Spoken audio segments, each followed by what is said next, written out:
Hey everybody, today we're reading Chapter 6 of Matilda by Roald Dahl, and that is called The Platinum Blonde Man. I can only imagine what that means, so let's go ahead and get started.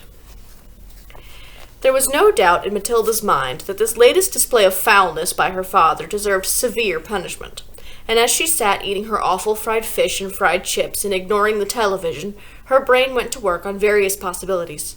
By the time she went up to bed, her mind was made up. The next morning, she got up early and went into the bathroom and locked the door. As we already know, Mrs. Wormwood's hair was dyed a brilliant platinum blonde, very much the same glistening silvery color as female tightrope walkers' tights in a circus. The big dyeing job was done twice a year at the hairdresser's, but every month or so in between, Mrs. Wormwood used to freshen it up by giving it a rinse in the wash basin with something called platinum blonde hair dye extra strong. This also served to dye the nasty brown hairs that kept growing from the roots underneath. The bottle of platinum blonde hair dye extra strong was kept in the cupboard in the bathroom, and underneath the title on the label were written the words, "Caution, this is peroxide. Keep away from children." Matilda had read it many times with fascination. Matilda's father had a fine crop of black hair, which he parted in the middle, and of which he was exceedingly proud. "Good, strong hair," he was fond of saying, "means there's a strong brain underneath." "Like Shakespeare," Matilda had once said to him. "Like who?" "Shakespeare, Daddy." "Was he brainy?" "Very, Daddy." "He had masses of hair, did he?"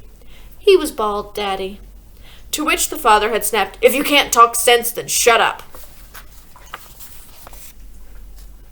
It's not a very pleasant man. Anyway, Mr. Wormwood kept his hair looking bright and strong, or so he thought, by rubbing into it every morning large quantities of a lotion called Oil of Violets Hair Tonic. A bottle of this smelly purple mixture always stood on the shelf above the sink in the bathroom, alongside all the toothbrushes, and a very vigorous scalp massage with oil of violets took place after shaving was completed. This hair and scalp massage was always accompanied by loud masculine grunts and heavy breathing, and gasps of, "Ah, that's better, that's the stuff, rub it in, right into the roots," which could be clearly heard by Matilda in her bedroom across the corridor. Now, in the early morning privacy of the bathroom, Matilda unscrewed the cap of her father's oil of violets and tipped 3/4 of the contents down the drain. Then she filled the bottle up with her mother's platinum blonde hair dye extra strong. She carefully left enough of her father's original hair tonic in the bottle so that when she gave it a good shake, the whole thing still looked reasonably purple. She then replaced the bottle on the shelf above the sink, taking care to put her mother's bottle back in the cupboard. So far, so good. At breakfast time, Matilda sat quietly at the dining room table eating her cornflakes. Her brother sat opposite her with his back to the door, devouring hunks of bread smothered with a mixture of peanut butter and strawberry jam. The mother was just out of sight around the corner in the kitchen, making Mr. Wormwood's breakfast, which always had to be 2 fried eggs on fried bread with 3 pork sausages and 3 strips of bacon and some fried tomatoes. At this point, Mr. Wormwood came noisily into the room. He was incapable of entering any room quietly, especially at breakfast time. He always had to make his appearance felt immediately by creating a lot of noise and clatter. We've got a picture of him with completing his morning routine. One could almost hear him saying, "It's me, here I come, the great man himself, the master of the house, the wage earner, the one who makes it possible for all of the rest of you to live so well. Notice me and pay your respects." On this occasion, he strode in and slapped his son on the back and shouted, "Well, my boy, your father feels he's in for another great money-making day today at the garage. I've got a few little beauties I'm going to flog to the idiots this morning. Where's my breakfast?" "It's coming, treasure," Mrs. Wormwood called from the kitchen. Matilda kept her face bent low over the cornflakes. She didn't dare look up. In the first place, she wasn't at all sure what she was going to see, and secondly, if she did see what she thought she was going to see, she wouldn't trust herself to keep a straight face. The sun was looking directly ahead out of the window, stuffing himself with bread and peanut butter and strawberry jam. The father was just moving round to sit at the head of the table when the mother came sweeping out from the kitchen carrying a huge plate piled high with eggs and sausages and bacon and tomatoes. She looked up. She caught sight of her husband. She stopped dead. Then she let out a scream that seemed to lift her hair right up into the air, and she dropped the plate with a crash and a splash on the floor. Everyone jumped, including Mr. Wormwood.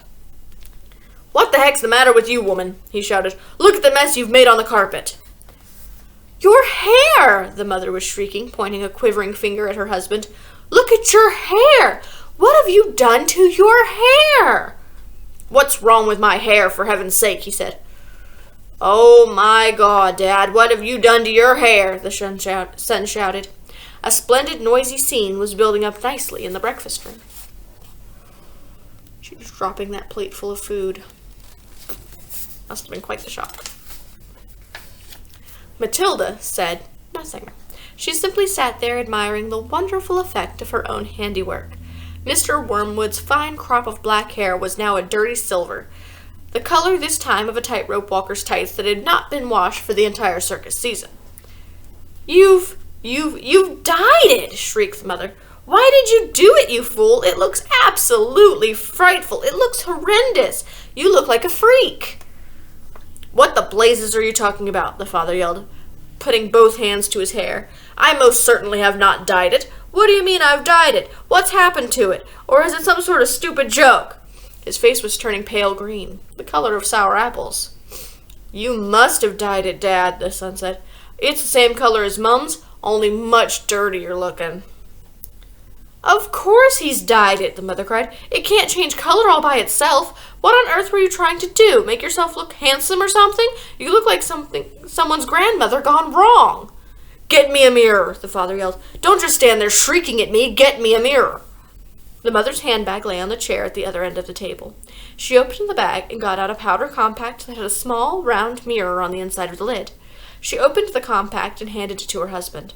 He grabbed it and held it out before his face, and in doing so, spilled most of the powder all over the front of his fancy tweed jacket. "Be careful!" shrieked the mother. "Now look what you've done. That's my best Elizabeth Arden face powder."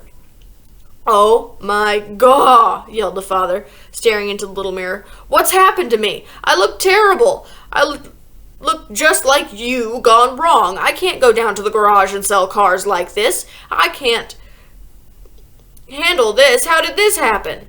He stared round the room, first at the mother, then at the son, then at Matilda. "How could it have happened?" he yelled.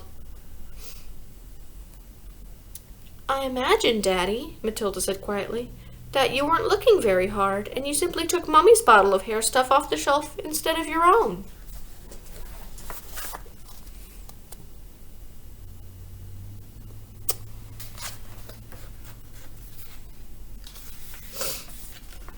"Of course that's what happened," the mother cried. "Well, really, Harry, how stupid can you get? Why didn't you read the label before you started splashing the stuff all over you? Mine's terribly strong. I'm only meant to use 1 tablespoon of it in a whole basin of water, and you've gone and put it all over your head neat. It'll probably take all your hair off in the end. Is your scalp beginning to burn, dear?" "You mean I'm going to lose all my hair?" the husband yelled. "I think you will," the mother said. "Peroxide is a very powerful chemical. It's what they put down the lavatory to disinfect the pan, only they give it another name." "What are you saying?" the husband cried. "I'm not a lavatory pan. I don't want to be disinfected." "Even diluted like I use it," the mother told him, "it makes a good deal of my hair fall out, so goodness knows what's going to happen to you. I'm surprised it didn't take the whole top of the head off." "What shall I do?" wailed the father. "Tell me quickly what to do before it starts falling out."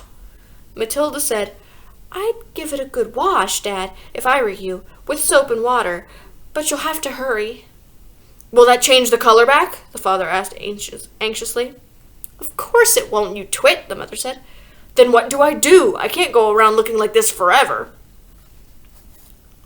"You'll have to dye it black," the mother said, "but wash it first or there won't be any there to dye."